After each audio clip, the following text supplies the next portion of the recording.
नमस्कारम। आज हम बात करने जा रहे हैं बिहार के गया से 24 किलोमीटर दूर जैनाबाद के मकबूरपुर रीजन के अंदर स्थित बराबर हिल्स के अंदर लोकेटेड बराबर एंड नागार्जुनी केव्स के बारे में। अब ये जो केव्स हैं ये ओल्डेस्ट केव्स मानी गई हैं रॉक आउट केव्स के रूप में। मतलब कि ऐसी केव्स यानी कि ऐसी गुफाएं जो चट्टानों को इकट्ठा करके और उन्हें कर्व करके उन्हें शेप देके बनाई गई हैं।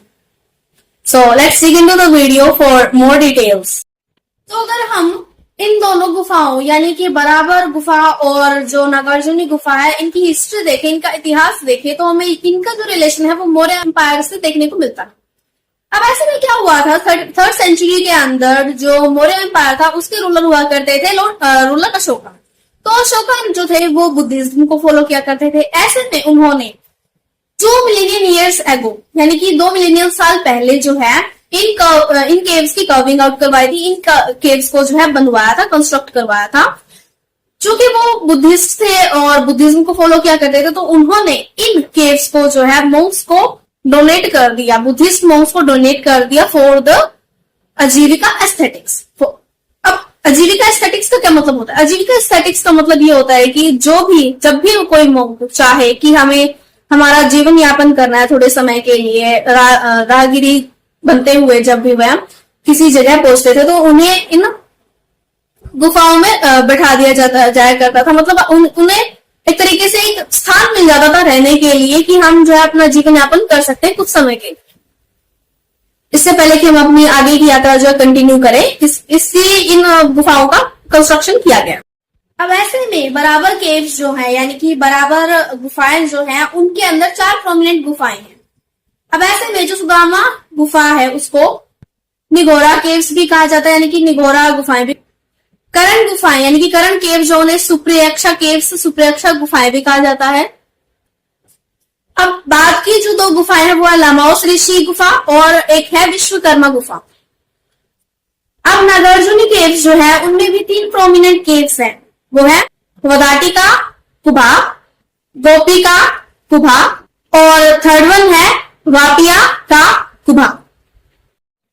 अब ऐसे में बराबर गुफा और नागार्जुनी गुफा जो है वो फाल्गु रिवर के पास पड़ती है। फाल्गु रिवर कहाँ है? ये है 30 किलोमीटर दूर गया से, जो कि 19 माइल्स है इन अमेरिकन स्टाइल।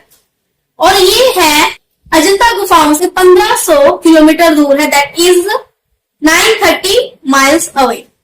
अब ऐसे में बराबर गुफा के बारे में कुछ एक स्पेसिफिक चीजें हैं।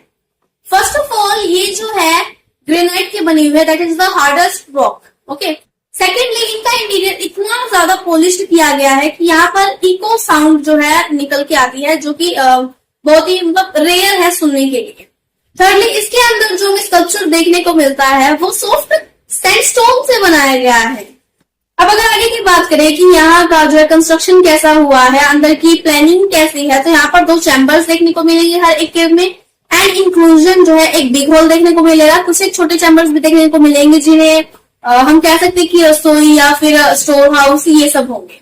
एंड इवन यहाँ पे हर एक केव में मोर देन 50 स्टेयरकेस भी देखने को मिलते हैं। So this are the specifications of Barabar caves. अब ऐसे में बराबर गुफा के बारे में कुछ एक स्पेसिफिक चीजें हैं।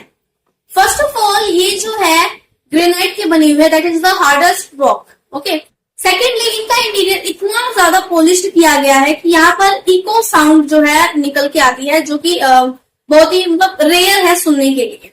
थर्डली इसके अंदर जो हमें स्कल्पचर देखने को मिलता है वो सॉफ्ट सैंडस्टोन से बनाया गया है। अब अगर आगे की बात करें कि यहाँ का जो है कंस्ट्रक्शन कैसा हुआ है, अंदर की प्लानिंग कैसी है, तो यहाँ पर 2 चैम्बर्स देखने को मिलेंगे हर एक केव में एंड इंक्लूजन जो है एक बिग होल देखने को मिलेगा। कुछ एक छोटे चैम्बर्स भी देखने को मिलेंगे जिन्हें हम कह सकते हैं कि रसोई या फिर स्टोर हाउस ये सब होंगे। एंड इवन यहाँ पे हर एक केव में मोर देन 50 स्टेयरकेस भी देखने को मिलते हैं। So this are the specifications of Barabar caves. अब ऐसे में अगर हम बराबर हिल्स की स्पेसिफिकली बातें करें तो उनमें सबसे पहले आ जाती है लोमस ऋषि केव्स, जो कि ऐसा माना जाता है कि ये जो है बहुत ही स्पेसिफिकली डिजाइन की गई है क्योंकि इसकी एंट्रेंस पे ही हमें ऐसी चीजें देखने को मिलती है जो बहुत ही एस्टोनिशिंग होती है, जो बहुत ही आकर्षित होती है।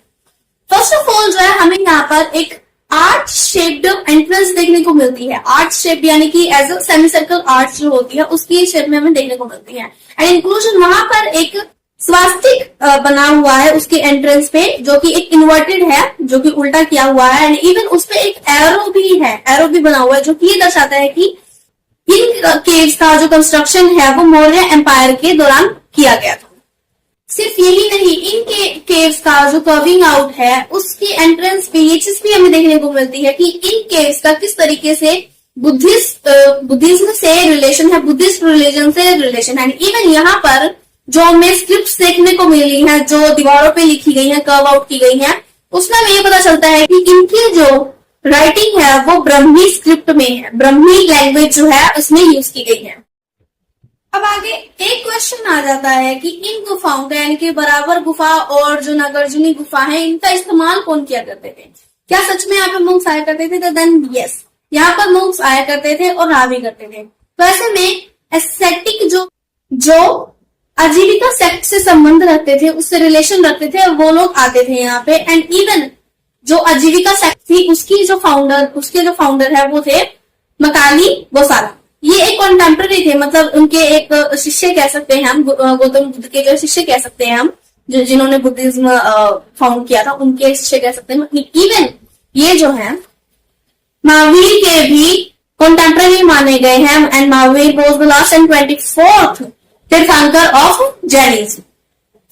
अब इसके बाद अगर हम बात करें नागार्जुनी गुफा के बारे में, तो ये 3 गुफाएं हैं, पहले भी बताया गया है, दैट आर वपातिका गुफा, गोपिका गुफा एंड वापियाका गुफा।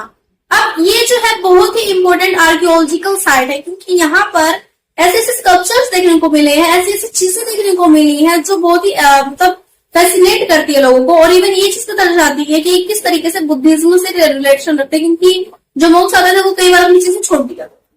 अब ऐसे में यहाँ पर एक ट्विस्ट है कि जो अशोका थे उनके ग्रैंडसन दशरथ मौर्य जो थे, उन्होंने इन गुफाओं का नाम रखा था on the basis of their date.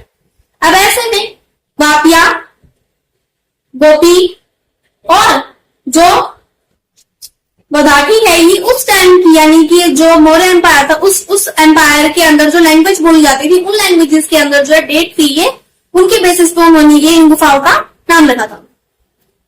तो ऐसे में ये बहुत ही मतलब इंटरेस्टिंग चीज होगी कि किस तरीके से हम चीजों का नाम रख सकते हैं और कितना फैसिनेट कर सकती है लोगों को। अब अगर हम इन गुफाओं के बारे में और भी ज्यादा डिटेल से बात करें तो हम ये चीज कह सकते हैं कि इन गुफाओं का जो कंस्ट्रक्शन है वो इतना पुराना है कि जितना हम बता नहीं सकते, क्योंकि इन गुफाओं की जो कंस्ट्रक्शन है वो तब की गई थी जब इस धरती पे कुछ था ही नहीं। और इवन इन गुफाओं में भी हमें एम्प्टीनेस और नथिंगनेस की कुछ फीलिंग्स आती रहती हैं, और हम कह सकते हैं कि टोटली वॉइड के रूप में आज एस्टेब्लिश्ड है हमारे अर्थ पर। Now let's move on to the fun facts about these caves. First of all, इन गुफाओं के अंदर यानी कि इन केव्स के अंदर जो है हमें मेनली 3 लैंग्वेजेस में 3 स्क्रिप्ट्स में जो है लिखे हुए स्कल्पचर्स मिल सकते हैं, that are Pali, Brahmi and Sanskrit language. And most prominent thing is कि इन गुफाओं का जो क्लस्टर है, इन गुफाओं का जो ग्रुप है उसे सतग्रह कहा जाता है, 7 हाउसेस कहा जाता है, जस्ट बिकॉज ये जो है ऐसे 7 घर हैं जो सिर्फ और सिर्फ मोंक्स को डिवोटेड है। मोंक्स यानी कि बुद्धिस्ट मोंक्स को ही जो डोनेट किए गए हैं और वही उनमें रह सकते हैं। So this all was for today's video. I hope you liked it and enjoyed it fully. Do subscribe my channel, hit the bell icon and comment your views if you wanna go there and experience the new things that are happening there. And watch out what kind of sculptures are there. Also share this video with your friends so let them know about how we can explore India in different ways and how interesting it is. Thank you and bye.